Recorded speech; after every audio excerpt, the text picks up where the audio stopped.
Cuaderno 67 de Cristianismo y Justicia. El largo éxodo de los refugiados y desplazados, a cargo de Josep Ricard y Uller. Este cuaderno reproduce en gran parte y actualiza el que con el mismo título publicó la Fundación Intermón en junio del 94 en su colección Documentos número 4, escrito por Josep Ricard, jesuita, coordinador para España del Servicio Jesuita a Refugiados, con la colaboración de Ignacio Senillosa, director del Servicio de Estudios de Intermón. Primer apartado. ¿Quiénes son y por qué huyen? 1.1. La población mundial y las migraciones. La Tierra ha llegado en 1994 a una población de 5.700 millones de habitantes. A lo largo de la historia humana, el reparto de la población en los 5 continentes se ha realizado de forma turbulenta. Desde el principio de la corta historia de nuestra especie, apenas 150 o 200.000 años, el Homo sapiens se ha distinguido más por sus migraciones que por sus asentamientos. Culturas nómadas de cazadores-recolectores dieron paso a culturas sedentarias agrícolas, no sin grandes pugnas entre ellos. Los primeros asentamientos datan apenas de unos 30.000 años antes de Cristo. Hoy en día, a las puertas de una humanidad urbanizada, los flujos migratorios se han agigantado. El éxodo poblacional del siglo XIX en Europa es la primera revolución industrial. Se ha visto incrementado en este siglo, sobre todo después de la Segunda Guerra Mundial. Hoy, cuando el mundo se ha convertido en una aldea global, gracias sobre todo a las telecomunicaciones y al neoliberalismo imperante, la complejidad de los movimientos migratorios nos viene dada principalmente por motivos socioeconómicos. Con la libre circulación del capital, las empresas transnacionales y las bolsas financieras han configurado un nuevo mercado mundial, consagrado con el acta final de la Ronda Uruguay, 1994, donde las inversiones van al sur, pero en busca de mano de obra barata y de paraísos fiscales, mientras los pobres van hacia las ciudades y hacia el norte, como siempre, en busca de trabajo y de unas condiciones de vida más dignas. La migración económica es el resultado. B. Políticos. Con la descolonización, la caída del muro de Berlín y la venta de armas para alimentar las más de 30 guerras activas hoy en el planeta, todas ellas, a excepción del conflicto de la ex-Yugoslavia en los países del sur, se han creado las trágicas condiciones que originan el flujo de desplazados, refugiados y demandantes de asilo. En el origen de todo movimiento migratorio, sin distinción de causas, está el fenómeno llamado en sociología push-pull, es decir, la concurrencia de dos fuerzas, una que empuja, push, a salir del propio país por las condiciones inhumanas en que se vive, y otra que atrae, pull, a ir hacia otro lugar mejor con la esperanza de rehacer la vida. Aunque el factor determinante varíe según los casos y dé lugar a diversos tipos de migraciones, económicas o políticas, la decisión de emigrar viene siempre dada, como muy bien señala el demógrafo Fergani, por la diferencia de bienestar, concepto operativo que incluye aspectos culturales, sociopolíticos y económicos. Al comparar entre dos estados de bienestar, la persona o el grupo se inclinan hacia donde perciben una mayor ganancia y se desencadena el flujo migratorio. En el caso de los refugiados, sin embargo, los factores push, conflicto armado, persecución política, hambrunas, son sin duda los determinantes. 1.2. La lista de los refugiados va en aumento. Nadie puede hacer un recuento preciso del número de refugiados, pues se ve continuamente afectado por entradas y salidas conforme estallan nuevos conflictos o se solucionan otros. Todas las listas tienen una validez limitada. En los últimos años, sin embargo, la lista de refugiados no ha dejado de incrementarse, pues las causas que los generan permanecen. Principales lugares de origen de refugiados: Palestina, 3.136.000. Afganistán, 2.835.000, Ruanda 1.715.000, Bosnia-Herzegovina 863.000, Liberia 784.000, Irak 636.000, Sudán 510.000, Somalia 457.000, Eritrea 384.000, Azerbaiyán 374.000, Angola 344.000, Burundi 330.000, Mozambique 325.000, Vietnam 295.000, Sierra Leone 260.000, Armenia 229.000, Burma 203.000, Etiopía 190.000, Tayikistán 165.000 y Togo 140.000. Se calcula que hay actualmente 100 millones de personas desarraigadas, casi el 2% de la población mundial. De estos, 19,7 millones se consideran refugiados por haber tenido que cruzar la frontera de su país para escapar de la persecución, la violencia o la muerte. Otros 24 millones viven desplazados en el interior de sus propios países. El resto son víctimas de la pobreza o de la destrucción del medio ambiente y son llamados emigrantes, principalmente aquellos que abandonan zonas rurales para vivir en la ciudad. Principales países con poblaciones internas desplazadas: Sudán, 4 millones, Sudáfrica, 4 millones, Angola, 2 millones, Turquía, 2 millones, Bosnia-Herzegovina, 1.300.000, Ruanda, 1.200.000, Liberia, 1.100.000, Afganistán, 1 millón, Irak, 1 millón, Sierra Leona, 700.000, Ghana, 174.000, Azerbaiyán, 630.000, Colombia, 600.000, Líbano, 600.000. Las cifras del cuadro anterior no pueden transmitirnos la angustia de cada rostro humano que sufre esta tragedia, pero quizás nos ayude a comprenderlo mejor si pensamos que cada día unas 10.000 personas pasan a aumentar la lista de refugiados, o que 1 de cada 5 africanos está refugiado, o que 1 de cada 130 habitantes del planeta se ve forzado a vivir en el exilio. Sabíamos, por ejemplo, que Irán cuenta con el mayor número de refugiados de todo el mundo, más de 4 millones, el 70% de los cuales provienen de la guerra de Afganistán, o que hay refugiados en 28 países de África, o que la superpoblada Bangladesh tiene 250.000 refugiados de la vecina Myanmar, o que Malawi, con 10 millones de habitantes, acoge a más de 1 millón de refugiados mozambiqueños. 1.3. ¿Por qué huyen? La alta comisionada de Naciones Unidas para los Refugiados, señora Sadako Ogata, en el discurso inaugural de la Conferencia Internacional para la Protección de las Víctimas de la Guerra, celebrada en Ginebra el 31 de agosto de 1993, decía: desde sus comienzos, en 1951, los esfuerzos de mi oficina han tenido el trasfondo siniestro de las convulsiones humanas como consecuencia de la guerra.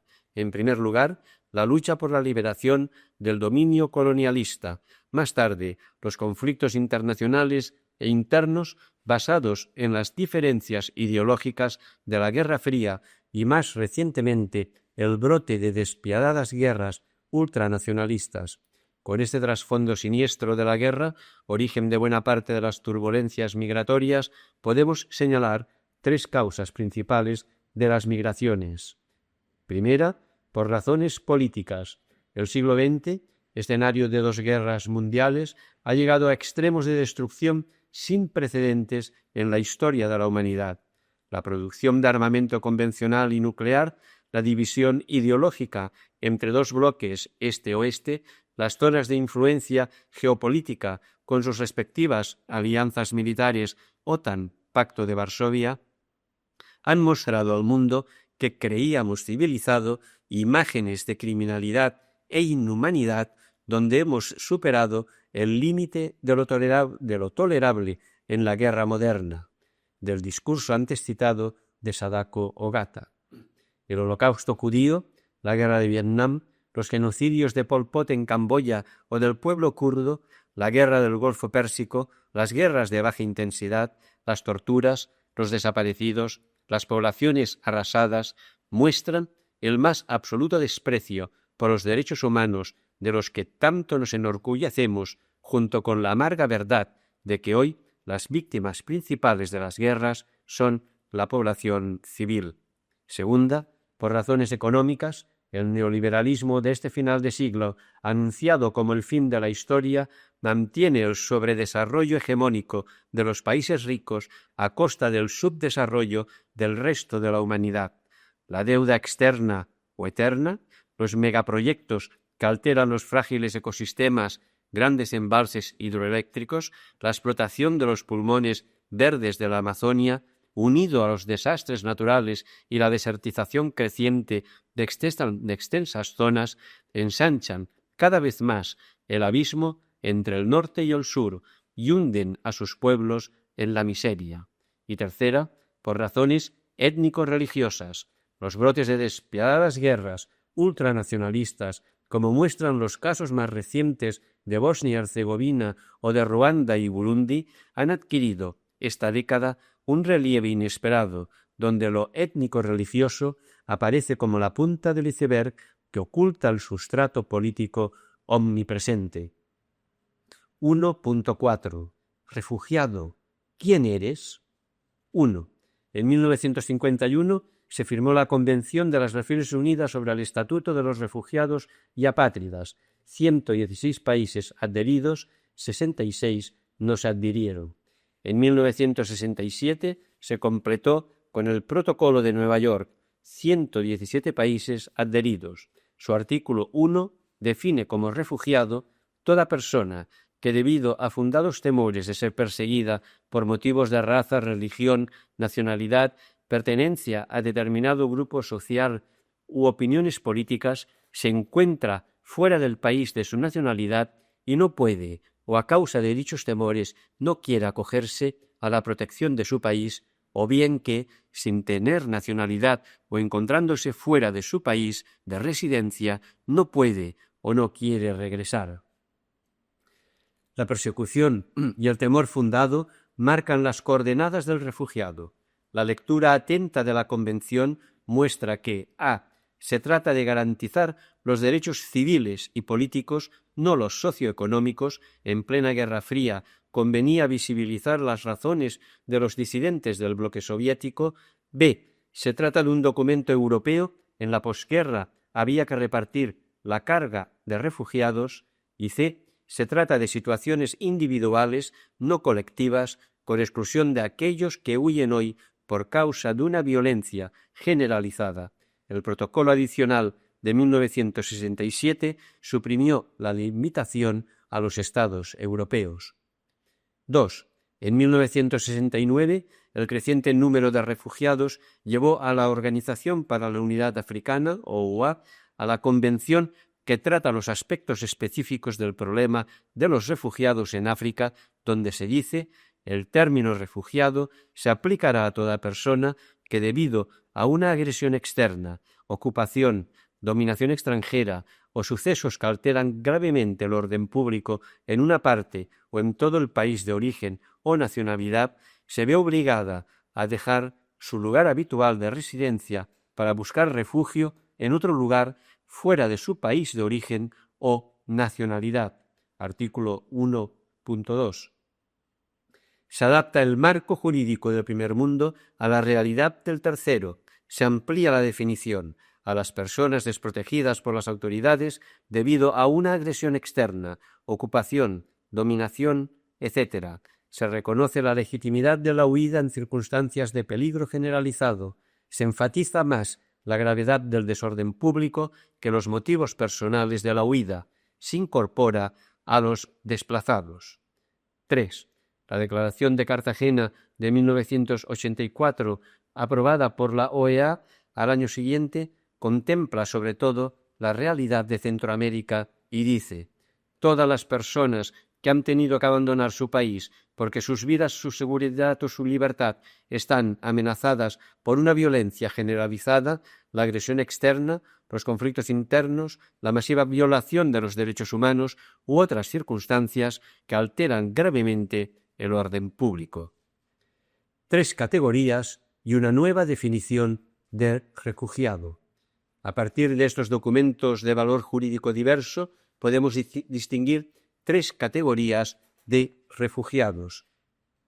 El refugiado legal, que se ajusta a la Convención de Ginebra de 1951 y al Protocolo de Nueva York de 1967. El refugiado de facto, víctima de conflictos armados, políticas económicas erróneas o calamidades naturales. En todos estos casos, la inmigración es involuntaria y deben ser tratados en la práctica como refugiados tanto en Europa como en los países de primer asilo. Los desplazados dentro del propio país, en realidad, deberían ser asimilados a los refugiados, ya que su desplazamiento responde a las mismas causas. A los motivos de violencia racial, religiosa o política que ponen en riesgo la vida de una persona, parece hoy necesario añadir otro tipo de violencia como la extrema pobreza, y así lo ha destacado el Consejo Mundial de las Iglesias en su nueva definición de refugiado. Todas las personas forzadas a abandonar sus hogares sin poder o sin querer regresar por causa de la persecución o del temor bien fundado de persecución por motivos de raza, étnicos, nacionalidad, pertenencia a un grupo social particular o por sus opiniones políticas y también por la sistemática privación económica u otras circunstancias relacionadas con la guerra.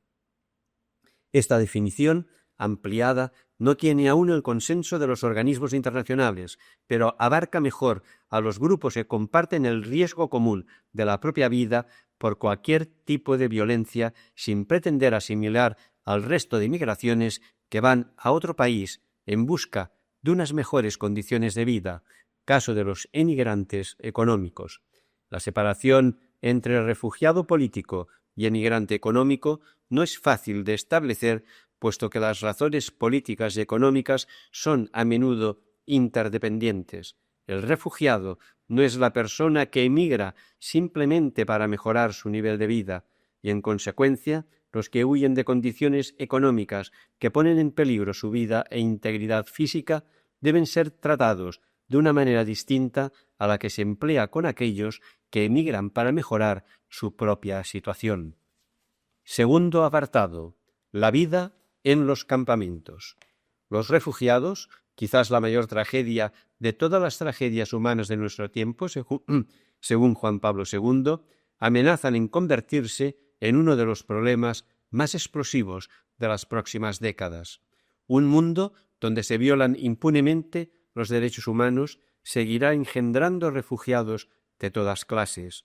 El número total de desarraigados, refugiados o desplazados internos supera, como vimos, los 40 millones, equivalente a la población de Tokio, Nueva York y Sao Paulo.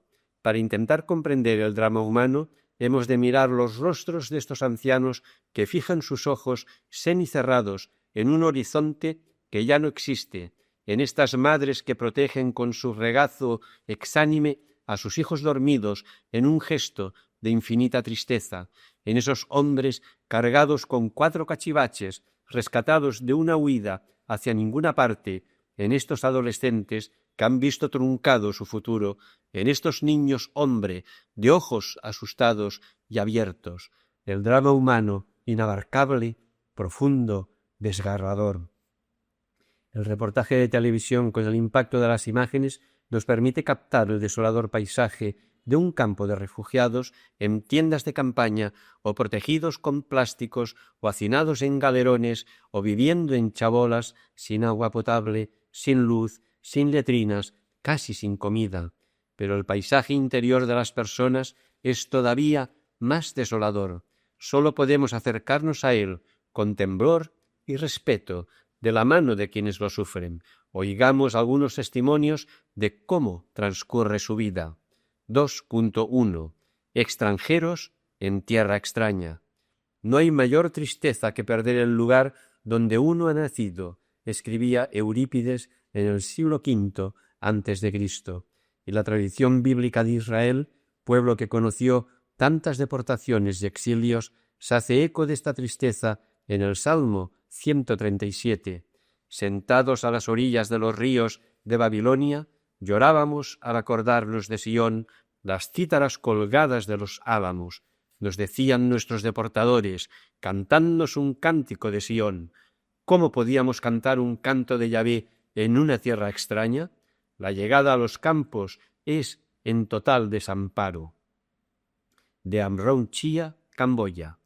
Solo podíamos llevar lo que alcanzaba en una pequeña bolsa. Nos avisaron además que no cargáramos muchas cosas. Durante varios días fui quemando documentos, papeles y escritos, sin pensar en otra cosa que deshacerme de todo cuanto pudiera comprometerme. A medida que las cenizas volaban con el viento, yo sentía que había quemado mi vida. Tan Thi Nhat de Vietnam. Mi padre era un soldado del ejército de Lon Nol. Después del triunfo de Pol Pot, se marchó lejos para esconderse de los Khmer rojos. Antes de dejarnos, le dijo a mi madre: «Vende todas las joyas y los vestidos. Cuando llegue la paz, nos veremos de nuevo». Fue la última vez que vi a mi padre. Yo tenía entonces 5 años. Después de esperar en vano su regreso durante 4 años, decidimos escapar a Tailandia, y aunque era muy peligroso y mucha gente había sido asesinada, llegamos por fin al campamento de Khao I Dang. Los primeros 6 meses fueron muy duros, porque estábamos sin papeles, no nos daban la ración de comida y había que tener mucho cuidado con los guardias. Los refugiados empiezan su nueva vida con un pasado a cuestas, un pasado del que jamás podrán liberarse. El miedo y la incertidumbre antes de partir, el recuerdo de la violencia, las huellas de la muerte en su propia familia, las circunstancias de la huida, junto con la falta de noticias de los familiares que quedaron allá y la inquietud de no saber si estarán vivos, es el trauma que reflejan en sus miradas ansiosas y recelosas al visitante de los campos de refugiados, en sus largos silencios y en sus respuestas evasivas. 2.2. Sin trabajo y sin rumbo. Los campos son zonas de protección especial y los refugiados necesitan una autorización para salir. Dentro de los campamentos tienen plena libertad de movimiento, pero ¿dónde van a ir? ACNUR y las ONG intentan paliar esa situación mediante acuerdos con los gobiernos locales. México, por ejemplo, ha ofrecido tierras de cultivo a los refugiados guatemaltecos de los estados de Chiapas, Campeche y Quintana Roo, repartidos en campamentos de 3 a 5.000 personas. Pero en los inmensos campos de África Central o del sudeste asiático, donde malviven 50 o 100.000 refugiados, apenas se puede organizar la subsistencia. Esta falta de ocupación y de trabajo acentúa más aún el drama de estas vidas en detención que les impide desarrollarse normalmente y hacer ningún proyecto de cara al futuro. No hay más que un presente lleno de ansiedad y vacío de sentido, un gueto sin holocausto. 2.3. El tedio de cada día. Los días de un campamento no son como los del calendario. Todos son iguales. La vida se hace monótona y aburrida. En Tailandia vivíamos miserable y monótonamente en un campo vallado con alambre de espino y patrullado por los Thai Rangers de la Brigada Especial 80 con uniforme negro, sin hacer nada porque no teníamos ningún derecho. Éramos un pueblo sin patria, sin representación, como prisioneros olvidados detrás de unas rejas. Pero los refugiados también somos seres humanos y tenemos derecho a hacer las cosas que hacen los demás, la libertad de ir a donde van los demás. Entonces, por desgracia, solo podíamos tener esta libertad en sueños. Pasan los años y un día es igual al siguiente y se va perdiendo hasta la capacidad de asombro por lo que pueda ocurrir. Esa monotonía se refuerza porque los refugiados no tienen ninguna capacidad de decisión sobre su presente ni su futuro. Su vida está en manos ajenas, organismos internacionales, países de acogida, ONG, que son quienes se responsabilizan de ellos y quienes deciden sobre ellos. atendidos mínimamente en sus necesidades básicas, alimentación, salud, educación, aunque no siempre, según los campamentos, apenas les queda la posibilidad de responsabilizarse de su esfera privada. Aquí no pasamos hambre y sabemos que hay mucha gente solidaria que nos ayuda desde el exterior y les estamos muy agradecidos. Sin embargo, no es normal depender de los demás, pues uno quiere decidir por sí mismo y hacerse cargo de su familia, como lo ha hecho siempre. Esto es algo en lo que continuamente pienso. Sainenc, Laos. En estas condiciones no es extraño que prolifere entre los refugiados el alcoholismo, el juego, las reyertas o cualquier otro síntoma de deterioro humano.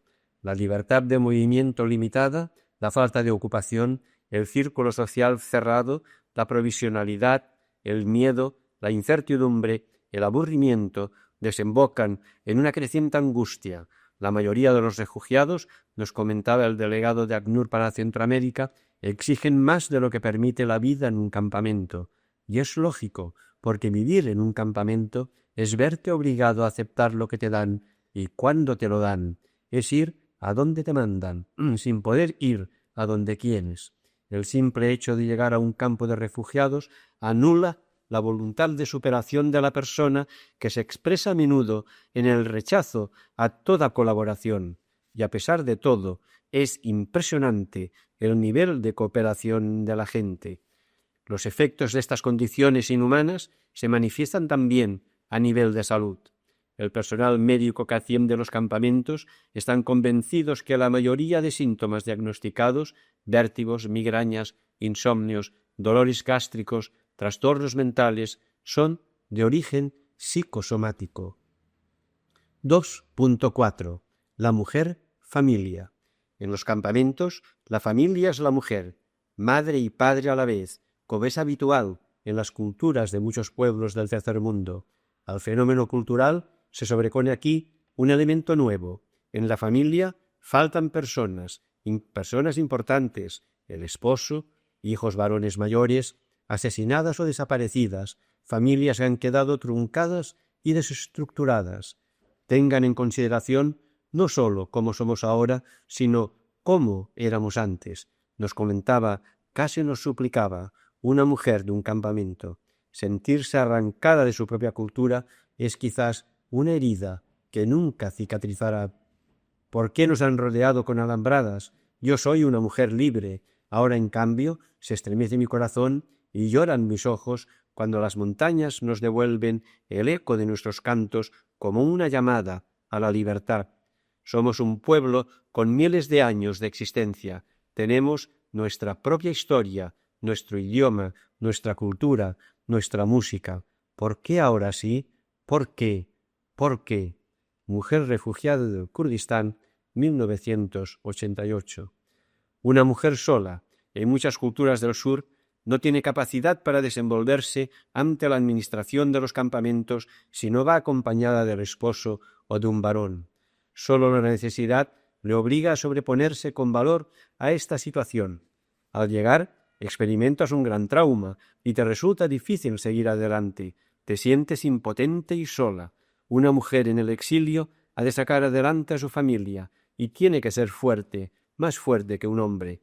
Hay que dejar a un lado la tristeza y la nostalgia de estar lejos de tu patria y mirar siempre adelante y hacer lo que convenga. Solo tienes dos opciones, o te superas o te quiebras. Marta, en Chile. 2.5. Los niños hombre.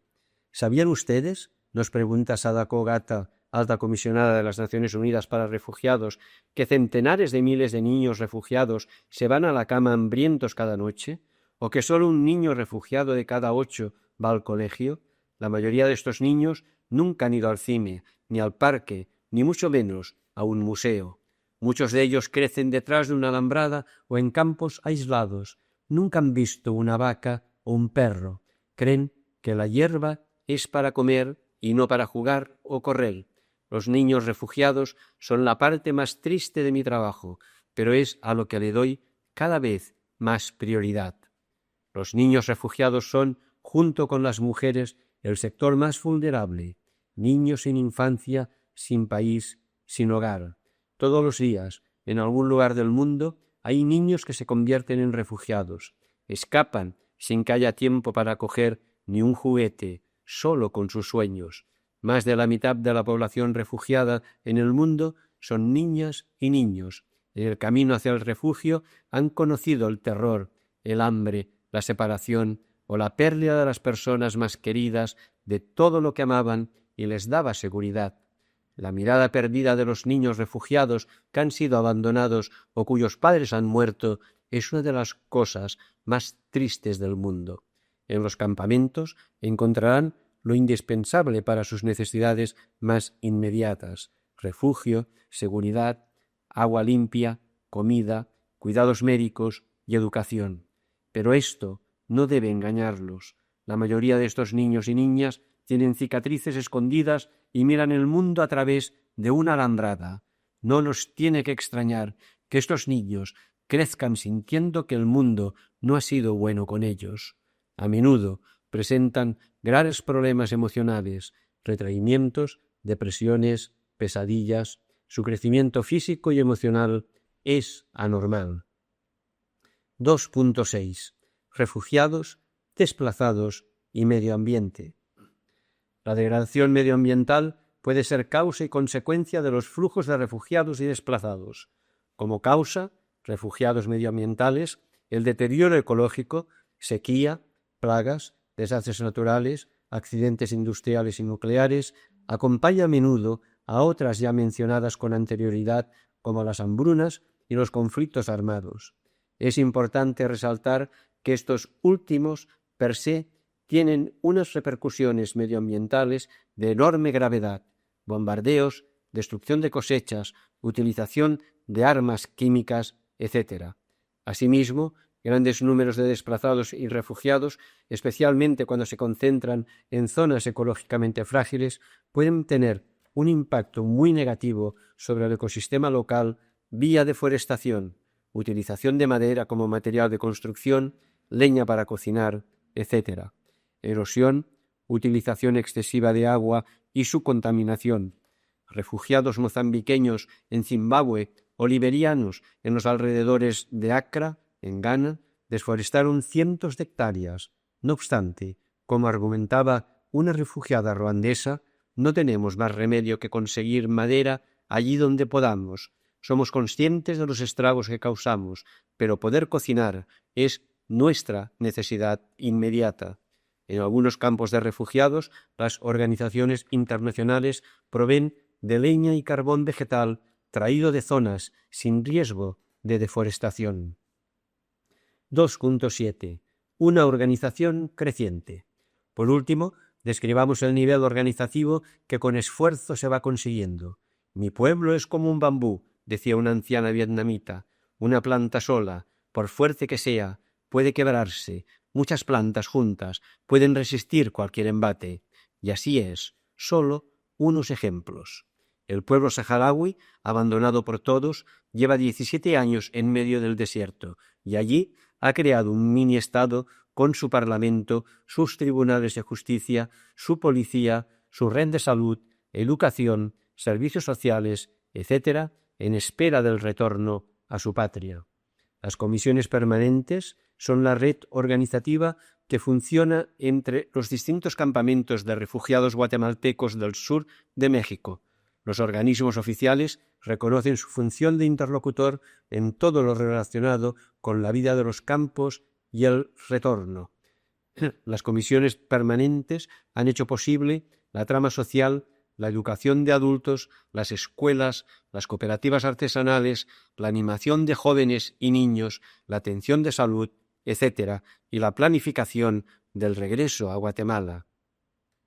El MOLU, Mozambique Open Learning Unit, es un programa innovador, una especie de enseñanza a distancia que prepara a estudiantes desde los 15 a los 45 años para que puedan pasar sus exámenes hasta obtener el título de bachiller. ACNUR solo tiene un programa de educación primaria entre los refugiados mozambiqueños de Malawi. La idea del Open Learning consiste en que los estudiantes disponen de materiales adaptados para estudiar por sí mismos y cuentan con el apoyo de tutores repartidos en varios centros de educación. A veces, padres e hijos van a la misma clase. La ausencia de mujeres es un reflejo de la organización social en los campamentos. La supervivencia es lo primero, y la mujer juega ahí un papel fundamental. 2.8. La espera del retorno. La gente vive con la esperanza de poder regresar a sus casas, aunque es cierto que los refugiados mozambiqueños que conozco están desplazados, no se sienten perdidos. Cada quien conoce muy bien el pueblo y la casa de sus padres y esperan poder regresar. La gente se preocupa con cariño por los huérfanos e investiga en el lugar donde vivían sus padres para que también estos niños puedan un día regresar a sus casas.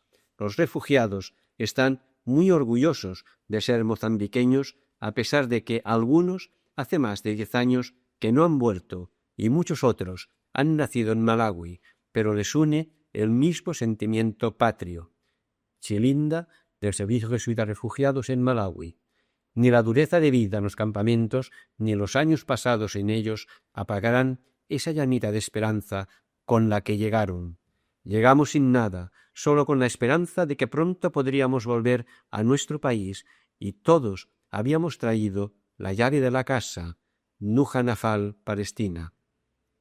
Mis dos pequeños nacieron en el campamento y los otros dos habían venido conmigo en 1987.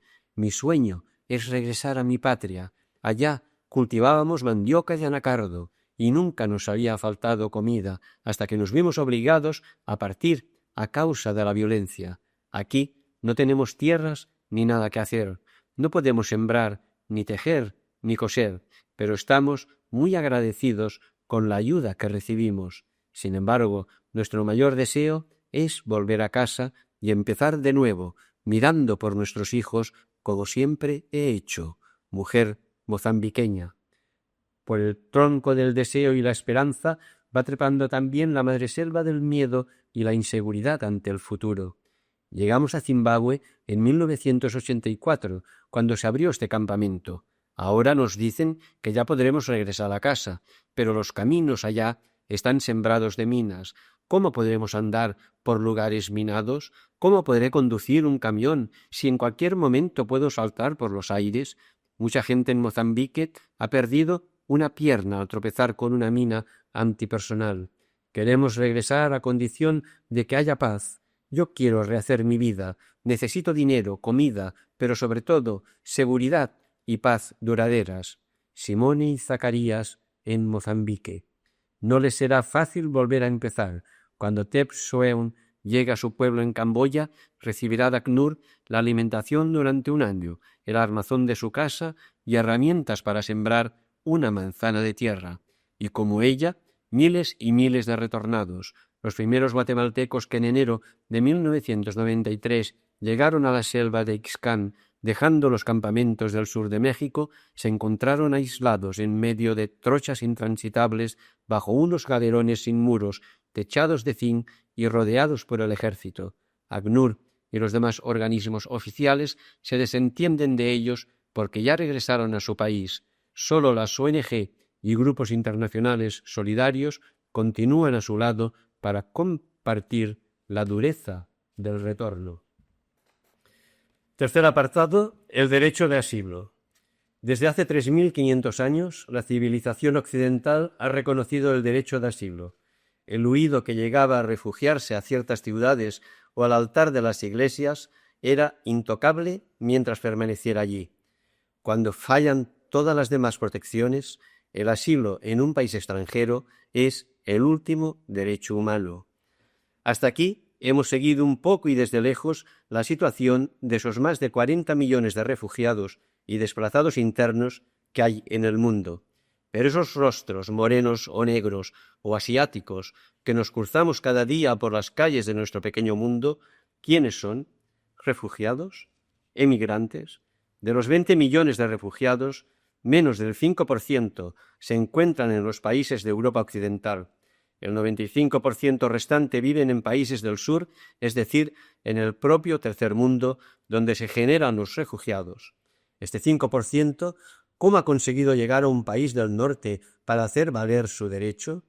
La Convención de las Naciones Unidas sobre el Estatuto de los Refugiados de 1954 y el Protocolo posterior de 1967 son el marco general que salvaguarda los derechos de los refugiados en diversos aspectos: no discriminación, raza, religión o país de origen, igualdad ante la ley, bienestar, vivienda, educación, trabajo, seguridad social, derechos de reunión y libre circulación, no ser devuelto a su país en caso de expulsión, sino a un tercer país.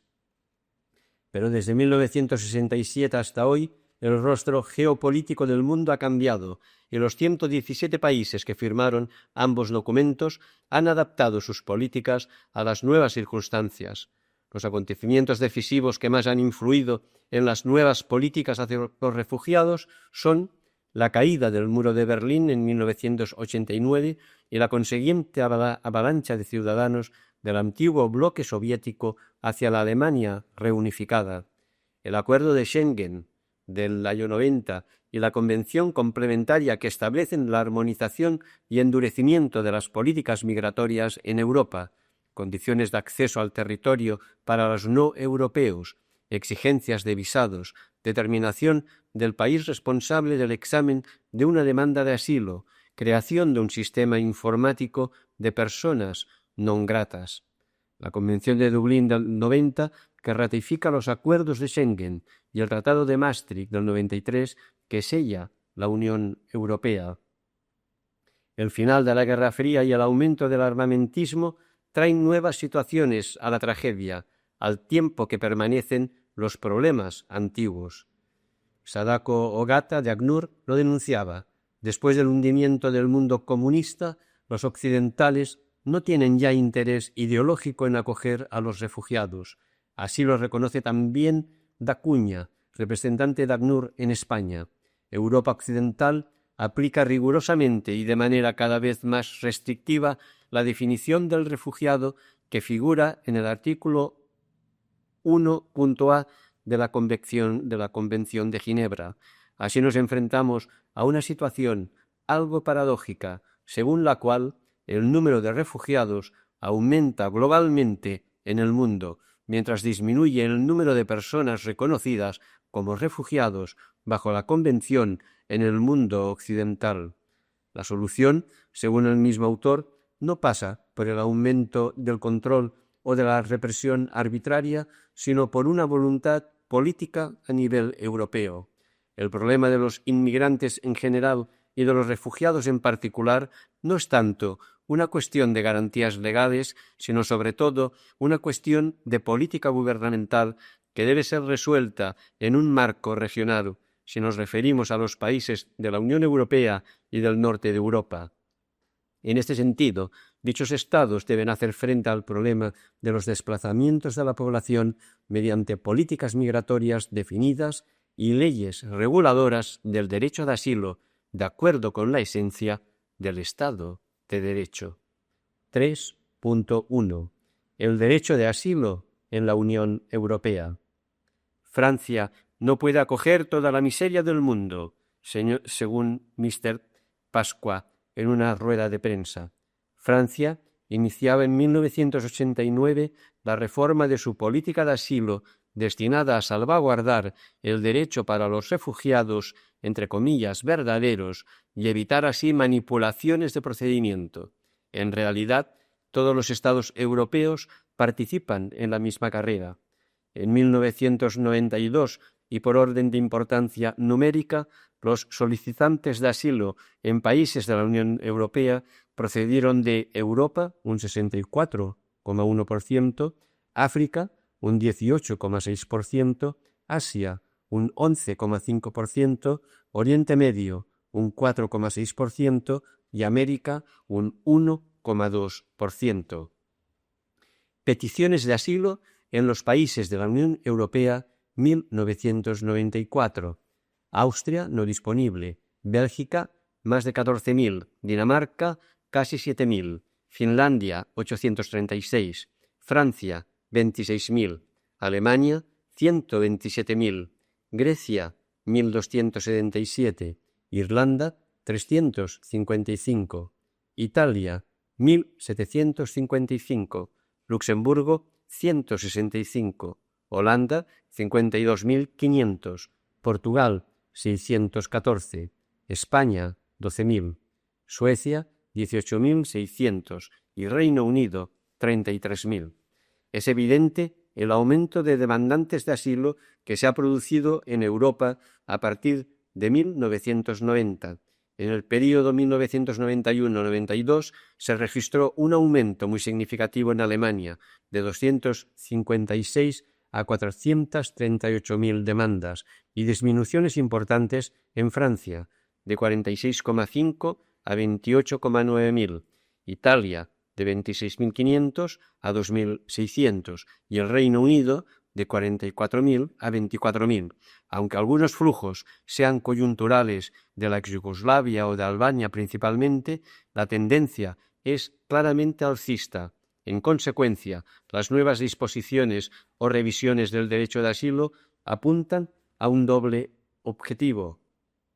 Primero, disuadir por medio de procedimientos expeditivos, por la supresión de beneficios sociales, por una interpretación restrictiva o elitista de la Convención de Ginebra y por la expulsión de los rechazados. Y segundo, impedir el acceso al territorio por medio de la política de visados, las sanciones contra las compañías de transporte aéreo, marítimo o terrestre, la selección en la propia frontera o el reenvío al país de primera acogida. Las adaptaciones que la mayoría de países comunitarios están haciendo en su legislación sobre el derecho de asilo giran alrededor de condiciones de entrada y circulación de extranjeros, acuerdos de Schengen sobre visados, creación de una zona internacional en puertos y aeropuertos, verdadero filtro de selección, razones bien fundadas, procedimientos de urgencia, 48 o 72 horas, control judicial, repatriación voluntaria, concepto de tercer país seguro. No se puede medir bien el alcance de todo este andamiaje jurídico sin percibir el trasfondo que intenta proteger: una opinión pública cada día más adversa a la aceptación de extranjeros en su seno, con un discurso civilizadamente correcto. No podemos cargar con toda la miseria del mundo. El derecho de asilo se ha desvirtuado. Falsos refugiados. Por aquí cuela todo. Sin embargo, el impacto de estas medidas restrictivas sobre el número de solicitantes ya se dejó sentir en 1993, año en que no solo disminuye el número total de solicitudes, sino que solo en 3 países se dan aumentos significativos: Bélgica y Holanda, y fuera de la Unión Europea, en Noruega. Para mantenerse o disminuir significativamente en los restantes países de la Unión Europea. Aunque no podemos hablar propiamente de un olvido de la Convención de Ginebra, es fácil constatar que su aplicación se hace cada vez más marginal o, de hecho, resulta imposible. Una muestra es el descenso drástico de la concesión del Estatuto de Refugiado, cuyo promedio oscila hoy, en Europa, entre el 5% y el 10% de los demandantes. Diversos factores explican esta nueva situación. 1. El hundimiento del Imperio Soviético y el fin de la Guerra Fría, como ya señalamos antes. Con estas nuevas coordenadas, la Convención de Ginebra, 1951, pertenece a un periodo histórico de confrontación este-oeste superado y, por consiguiente, ha caído en desuso su función de amparar a las víctimas del comunismo. 2. La distancia cada vez menor entre las nociones de refugiado y emigrante, la diversificación actual de las causas del exilio y del origen geográfico de los exiliados hace irrelevante el etiquetar como refugiado o emigrante a personas que huyen de situaciones de desorden o de violencia generalizada, política, económica o social. Además, al cerrarse los países del norte a la inmigración, muchos emigrantes utilizan los procedimientos de asilo como único medio para regularizar su situación. 3. El aumento alarmante del racismo y los sentimientos de xenofobia. Esta obsesión por la seguridad del Estado endurece las políticas de control y está subyacente en la actual armonización de las políticas europeas en materia de asilo que llevan a cabo los ministros del Interior de los Estados asociados, Grupo de Schengen, Grupo Ad hoc Immigration. Las verdaderas soluciones deben ser claramente alternativas, fundadas en razones humanitarias más que en distinciones legales, con el objetivo de avanzar hacia una respetuosa integración social o preparar un retorno o repatriación voluntarias cuando hayan cesado las causas del exilio. Por eso, hoy se van abriendo camino dos nuevos conceptos, el de asilo humanitario, que va de la mano con el de protección temporal. 3.2. El derecho de asilo en España. La Ley Reguladora del Derecho de Asilo y Condición de Refugiado fue promulgada el 26 de marzo de 1984, pero solo desde 1988 se nota un mayor movimiento.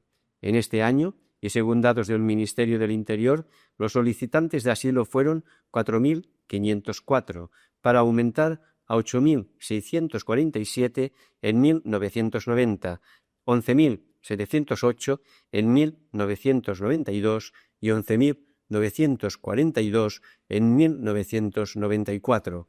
España, con el 5% de concesión del Estatuto de Refugiado, se sitúa muy por debajo del promedio de la Unión Europea, alrededor del 10%, y con el agravante de que la ley española no contempla ni el asilo por razones humanitarias ni el recurso judicial suspensivo.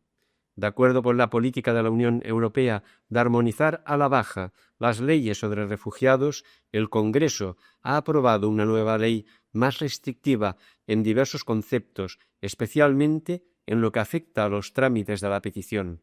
El principal problema que debe enfrentar hoy una persona demandante de asilo en nuestro país es presentar pruebas, motivos por los cuales tuvo que abandonar su país y no puede volver.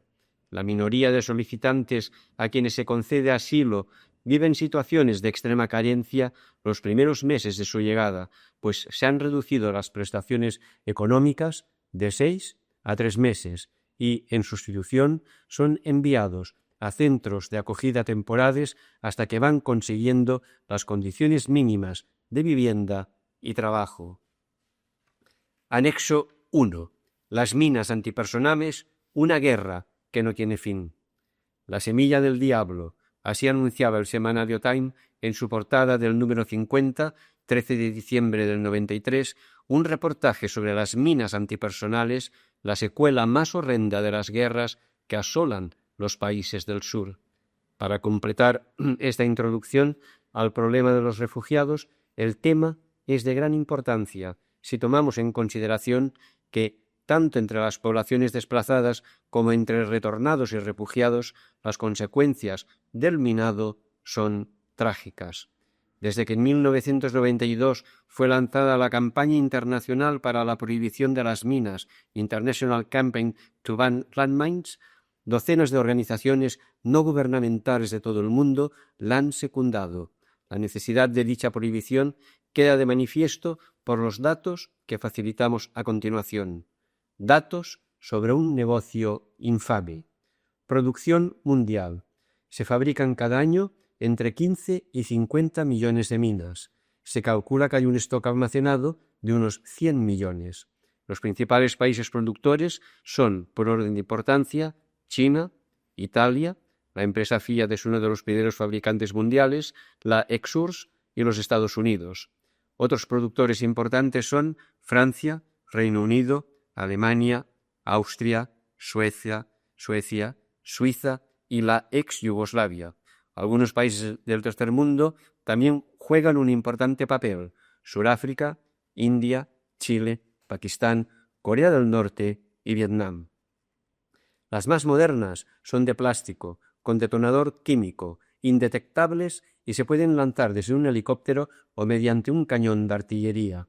El coste de la mayoría de las minas oscila entre los 10 y los $20 por unidad, pero algunas tienen un precio inferior a los $3. no en balde ha sido llamada el arma de los pobres. Su tamaño y forma es parecido al de una lata de conservas o de bebida. Las tristemente célebres minas mariposas son más pequeñas y fueron utilizadas masivamente por el ejército soviético en Afganistán. Por su aspecto con alitas coloreadas, los niños se sienten atraídos al creer que son juguetes. Minas sembradas, unos 100 millones en 62 países. Los países más castigados son Afganistán, 10 millones, Camboya, 10 millones, Angola, 10 millones, Irak, territorio kurdo, de 5 a 10 millones, permanecen activas de 25 a 50 años. El negocio de las minas. El negocio no es la venta de las minas, sino por una parte la adquisición de los modernos sistemas de colocación de las minas, siembra minas aéreos y terrestres, y por otra las millonarias concesiones que las empresas obtienen de la ONU para el desminado de los campos, ya que, además de las minas, fabrican también las sofisticadas máquinas y componentes para desminar. Se estima que el coste de desminado por unidad es de 300 a $1.000. En ocasiones, la misma empresa productora de minas, mediante filiales diferentes, vende los sistemas de colocación y el material necesario para el desminado, cerrándose así un auténtico ciclo de la ignominia. Para desminar una superficie equivalente a un campo de fútbol se tarda 3 meses y casi siempre hay algún accidente de muerte o herido. Según una estimación, una víctima por cada 5.000 minas desactivadas. La investigación sobre este tipo de armas continúa. En el Reino Unido, por ejemplo, existe un programa para el desarrollo de minas ultra sofisticadas conocido por las siglas MINCS, Mines into the Next Century. Consecuencias humanas y económicas. Las víctimas anuales, 800 muertes mensuales y un gran número de heridos, son civiles no militares y especialmente mujeres y niños, mutilados de por vida o muertos al volver a sus quehaceres cotidianos, buscar agua, labrar sus campos, ir a la escuela, jugar. 35.000 refugiados afganos no pudieron abastecerse de agua por haber sido minado el recorrido de canalización. En Camboya hay un promedio de 300 heridos al mes por explosión de minas, sin contar los que no llegan al centro de salud y mueren por el camino. En todos los países minados aumenta el número de discapacitados y mutilados, jóvenes en su mayoría, con el consiguiente gasto de atención hospitalaria, prótesis, rehabilitación y programas de integración laboral y social. La inseguridad y el terror inciden en la psicología de la gente, ya muy golpeada por los años pasados de guerra o de permanencia en los campamentos. Los campos minados impiden las labores agrícolas y retrasan o comprometen el desarrollo de la economía en esos países que han quedado arruinados después de largas guerras. La fabricación y comercio de minas en España. Gran parte de la fabricación de minas y submuniciones en España corre a cargo de Expal, Explosivos Alaveses, Sociedad Anónima, empresa vinculada a Unión Española de Explosivos del grupo Ercros y, por tanto, a la multinacional kuwaití Kio. Tras la crisis de Kio en España, Expal está sondeando otras multinacionales. Como sucede con las restantes industrias armamentísticas, el acceso a la información sobre producción, venta y destino final de la misma es prácticamente imposible. Diversas fuentes informan de la utilización de minas españolas en el conflicto entre el Frente Saharaui y el ejército de Marruecos, así como en la guerra Irán-Irak. El gobierno español debe hacer suyos los objetivos de la campaña internacional y defenderlos en la revisión de la Convención de Naciones Unidas, tomado de Greenpeace, Expal, la fabricación y el comercio de minas en España, 1994. Conclusión: hacia la completa prohibición de las minas. En 1980, las Naciones Unidas aprobaron la Convención Internacional para la Prohibición o la Limitación de ciertas armas clásicas, minas, trampas explosivas y otros sistemas, que en 1994 había sido ratificada por solo 41 países, Entre ellos se encuentra España, y algunos de los signatarios ya la han incumplido.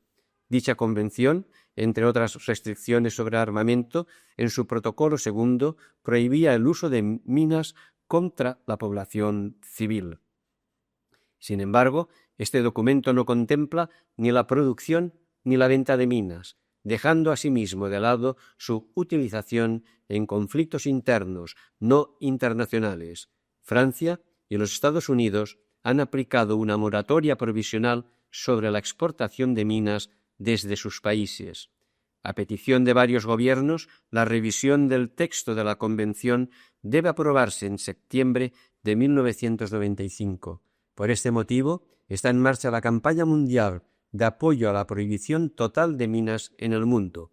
Según declara uno de los portavoces, el protocolo sobre minas de tierra es un completo fracaso y ha sido rutinariamente ignorado por casi todos los que utilizan minas.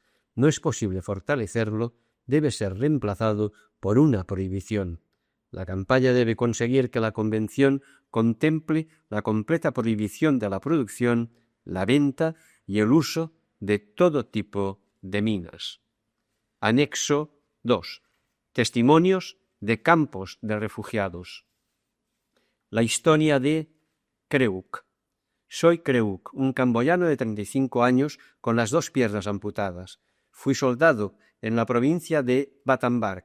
Un día, durante un enfrentamiento militar, caminaba con cautela por un bosque hacia nuestro objetivo. Por desgracia, no me di cuenta de la mina sembrada cuidadosamente sobre el suelo. Ya la había pisado cuando de repente mis 2 piernas volaron antes de que pudiera retroceder. Solo me quedan los 2 muñones. No puedo moverme sin una silla de ruedas. Provengo de una familia de 7 hermanos. A mi padre lo mataron durante el régimen de Pol Pot. Durante aquella época trabajé en los campos comunales de Mongul Borelli. Más tarde me convertí en soldado hasta que perdí las 2 piernas. Me recuperé y estudié en la Escuela Técnica Coer del campamento de refugiados Site 2 en la frontera con Tailandia. Estoy casado. En el año 1992 conocí a mi mujer en el campamento justo antes de ser repatriado hacia Camboya. Ahora tenemos un precioso bebé de 2 meses. Trabajo en el taller de producción de sillas de ruedas Bantei Prit, dirigido bajo los auspicios del Servicio Jesuita para los Refugiados de Camboya. Doblo las barras de hierro que harán de frenos en las sillas que construimos.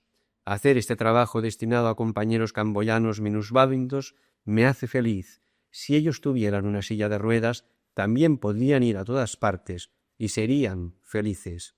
Por otra parte, yo no puedo soportar ver cada día más gente perdiendo la vida o algún miembro. Es por eso que le quiero decir al mundo: basta de fabricar minas, basta de sembrarlas. Por favor, ayudadnos a sacar las minas de nuestros campos. La vida de los minusválidos es muy difícil. Mientras haya minas, habrá quien pierda las piernas como yo, si es que no acaban muriendo. La visión de un cooperante en África. Apreciados amigos, muchas gracias por vuestras noticias. Ciertamente alegra recibir noticias de los compañeros, sobre todo cuando uno se encuentra un poco lejos. Debo confesaros que estos inicios han sido difíciles. Lo que puedo asegurar es que en medio de esta noche oscura he experimentado la fuerza de la oración y de la Eucaristía. Ambas han dado sentido a los momentos oscuros por los que he ido pasando. Hace 10 días que dejé de trabajar en el campo 20. Ha sido una decisión difícil para mí, puesto que me encontraba bien con aquellos refugiados y empezaba a tener amistades. Me di cuenta de que si no podía funcionar con un mínimo de libertad y de claridad en las relaciones con el equipo directivo, no podía trabajar a gusto, cosa que acabarían pagando los refugiados. He querido huir de toda clase de protagonismos personales o institucionales, dejándome llevar por el único objetivo que me ha traído hasta aquí, el servicio a los refugiados, intentando andar junto a ellos, acompañándoles en estos difíciles momentos de exilio. También me duele especialmente tener que deciros que he quedado algo decepcionado por el papel que hacen algunas ONG, su estilo de trabajar, su manera de estar. De la experiencia vivida hasta la fecha, Pienso que lo que más cuenta son las personas concretas y no las ONG.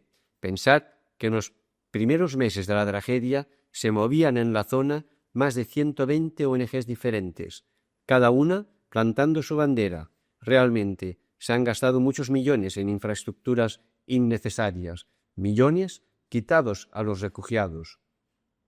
Pero prefiero olvidar el tema y volver a hablaros del campo que ahora dejo y de sus personas. Aunque me marche, no podré borrar de mi corazón nombres y rostros concretos. Jean-Claude, un joven minusválido de 20 años que vive con su hermano pequeño de 10. El resto de su familia está en Ruanda, aunque él me decía que estaba seguro de que el FPR ya habría matado a sus hermanos. Pensad que en el interior de Ruanda desaparecen muchos hutus, una gran mayoría en las cárceles. Los tutsis son más discretos que los hutus y matan sin hacer ruido, para que la opinión internacional no se entere de lo que está pasando y continúe su ayuda. Tampoco quiero olvidar a Jean-Baptiste, un joven de 19 años que ha quedado solo, sin noticias de su familia. Me decía un día que quería huir andando de África hasta Europa. Me comentaba que África no tenía futuro. África, el continente más joven. Detrás de sus palabras se escondía la desesperación de un joven siempre con la mirada triste, desánimo que también se reflejaba en Chambier, otro de los jóvenes del campo. Tampoco puedo olvidarme de Laurent, agrónomo que trabajaba en la mini biblioteca del campo. Aún tenía suerte, me decía, por haber podido reunir a toda su familia. Rose es una de las personas que más me ha impresionado por su coraje. Tiene 4 hijos pequeños y el 28 de diciembre murió su cuñada, dejando otros 4 pequeños. Ella los ha adoptado y ahora está sola, con 8 hijos y sin noticias de su marido, que parece estar en Ruanda. Ella tiene difícil la entrada en el país, puesto que trabajaba en la presidencia del gobierno de Habyarimana. Rose es una mujer que nunca me ha negado la sonrisa. Cuánto he aprendido de esta mujer y de tantas otras como ella. La vida en los shittings es muy dura. Bajo estos plásticos que sirven de vivienda, durante el día el calor se hace asfixiante y por la noche se siente mucho el frío. Por este motivo, muchos niños padecen problemas respiratorios y llevan la cara llena de mocos. El otro día estuve 10 minutos bajo un shitting a la 1 de la tarde y al salir estaba empapado de sudor. Otro problema grave es la falta de alimentos en los campos, un problema de cantidad y cualidad que afecta de manera especial a la población infantil y a los ancianos. Ciertamente es inhumano vivir en estas condiciones y lo más grave es que habrá refugiados durante años. En el transcurso de este tiempo me he podido dar cuenta de que lo más apreciado por los jóvenes es la amistad, la confianza, la comprensión. Todo ello les da esperanza para luchar contra todas las dificultades que deben afrontar día tras día. En la relación personal es donde podemos hacer un mejor servicio. Estos inicios difíciles me muestran cómo es el Señor quien me da fuerzas para seguir haciendo camino. José, a pesar de estos difíciles inicios, te aconsejo firmemente que vengas a África. Ciertamente, y a pesar de los momentos difíciles que he vivido, de oscuridad, de no ver luz por ningún lado, si tuviera que volver a empezar, repetiría todo lo vivido hasta ahora. Creo que es una gracia de Dios pasar una parte de nuestra juventud en este continente.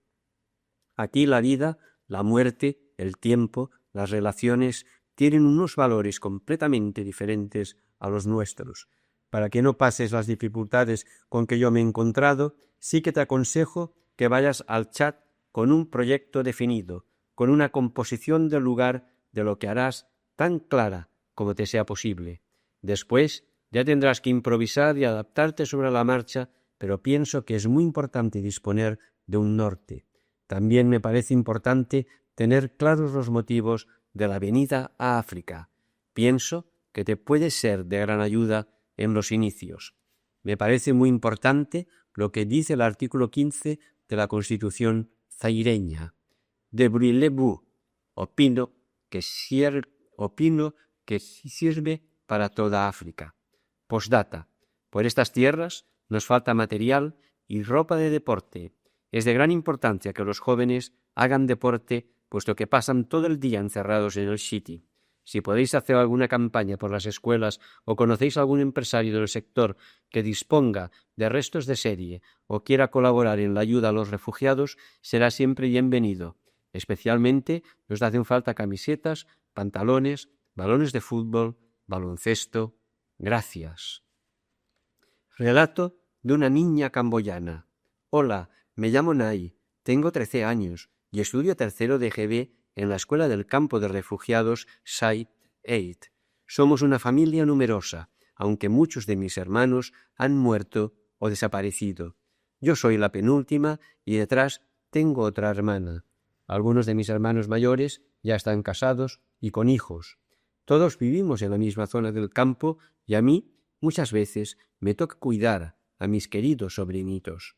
Mi familia huyó de Camboya a Tailandia cuando yo tenía 3 años. Primero estuvimos en un campo de refugiados que se llamaba Sakeo y luego nos trasladaron a otro que se llama Khao Y Dank.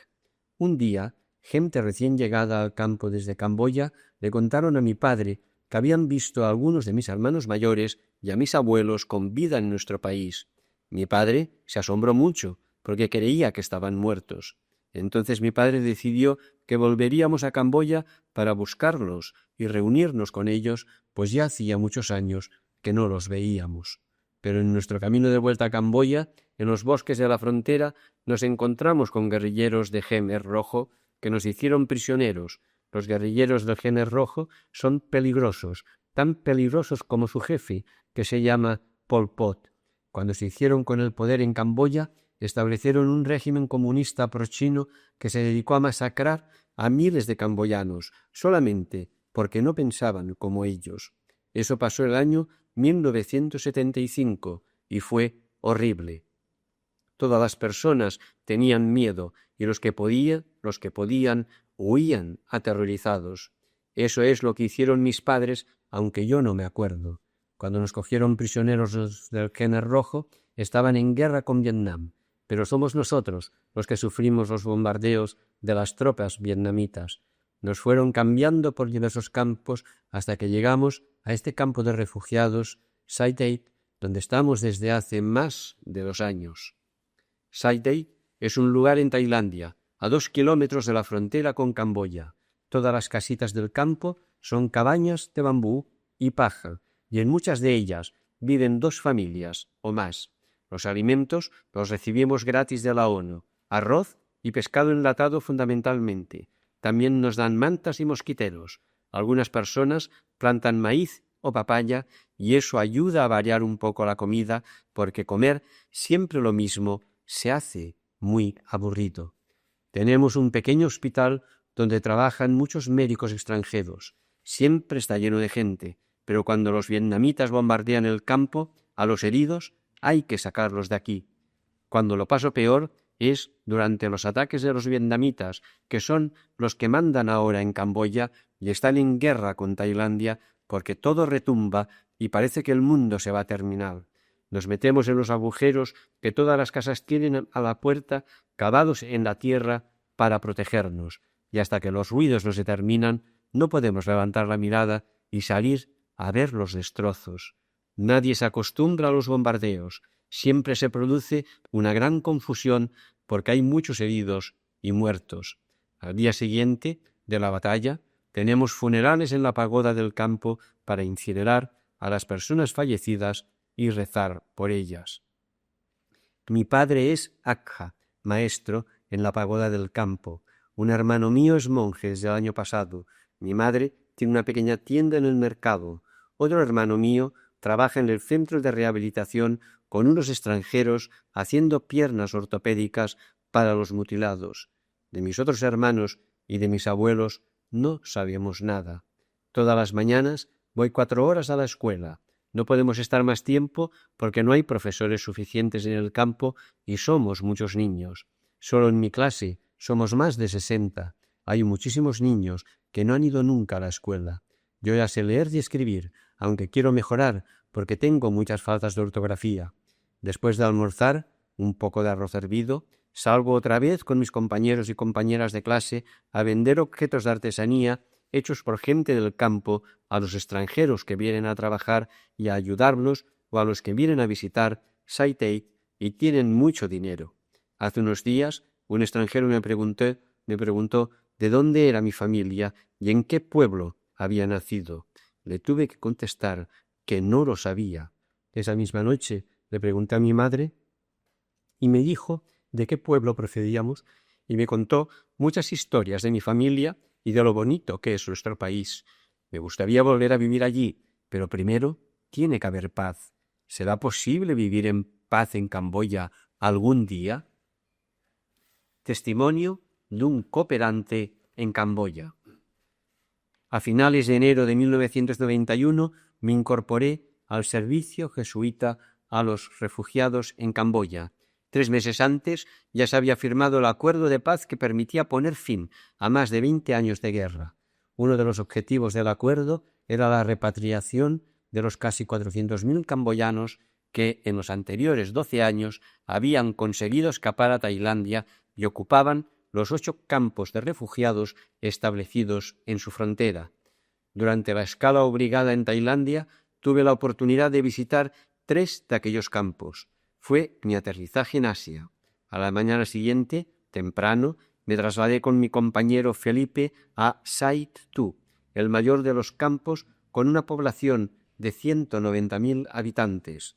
Al llegar, las alambradas que lo rodeaban y los sucesivos controles policiales transformaron la emoción acumulada el día anterior en un silencio cada vez más denso.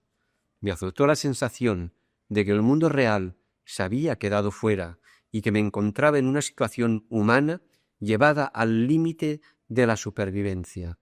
Tenía ante mí a miles de personas apiñadas en pequeñas casas de bambú, prácticamente sin nada y sin poder salir de aquel recinto cuadrado de 4 kilómetros de lado.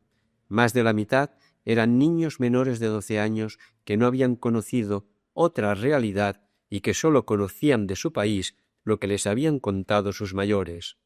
Con Felipe visité muchas familias y él me iba introduciendo en la historia de cada una de ellas. Muy pronto, aquel silencio se fue llenando de vida. Lo primero que te da el camboyano es la sonrisa, más amplia que uno se pueda imaginar, y una acogida de corazón que traspasa las barreras del idioma. En cada casa que visitamos me sentía recibido como el amigo que llega. A menudo me daban las gracias por algo que yo aún no podía entender, pero que se me quedaba grabado. Felipe me traducía: te dan las gracias porque vas a trabajar a Camboya, tu trabajo les ayudará a volver a su país. Uno de los encuentros me impresionó especialmente. Jugábamos con unos niños. Uno de ellos intentaba enseñarme a contar del 1 al 5, organizando un gran alboroto con sus risas ante mi torpeza al pronunciar lo que para mí eran sonidos totalmente nuevos. Se acercó su madre para decirme que su hijo estaba contento conmigo y que me lo regalaba para que me lo llevase. Tras varios titubeos por mi duda sobre el humor de la anécdota, le dije que su hija de 2 años era más guapa y por lo tanto me llevaría a la niña. Ella no aceptaba el cambio y tras un tira y afloja le pregunté el porqué de su insistencia en quedarme con su hijo, pero no con la niña. Su respuesta disipó toda duda sobre la seriedad de la conversación.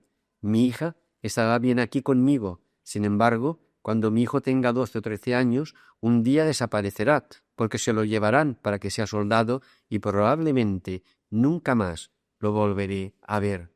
Tal vez con suerte me lo devolverán sin un brazo o una pierna. Mi corazón no puede vivir con esta angustia. Seré mucho más feliz si tú te lo llevas, porque sabré que mi hijo tendrá una educación y podrá vivir lejos de la guerra. Un día pude visitar el hospital, si es que a aquel amasijo de personas y haciendo encamastros se le puede llamar así. Uno de mis pacientes era un niño de 12 años que hacía 3 meses había tenido noticias sobre el paradero de su padre en Camboya y se escapó del campo para encontrarse con él. En el camino pisó una mina y en la explosión perdió las 2 piernas por encima de la rodilla. Nunca se me olvidará su sonrisa y su expresión de dulzura cuando me pidió que compartiese con él su comida, un plato de arroz y un trozo de pescado. Estando allí, llegó la ambulancia con 3 heridos de unos 20 años. Tenían sus piernas destrozadas por haber pisado unas minas. Nos dijo una de las enfermeras que en las últimas 3 semanas habían llegado 25 casos en las mismas condiciones. En los campos había unos 4.000 amputados y se decía que en Camboya pasaban de los 30.000, la mayoría de ellos exsoldados. Aquello no era más que una parte de una realidad muy compleja.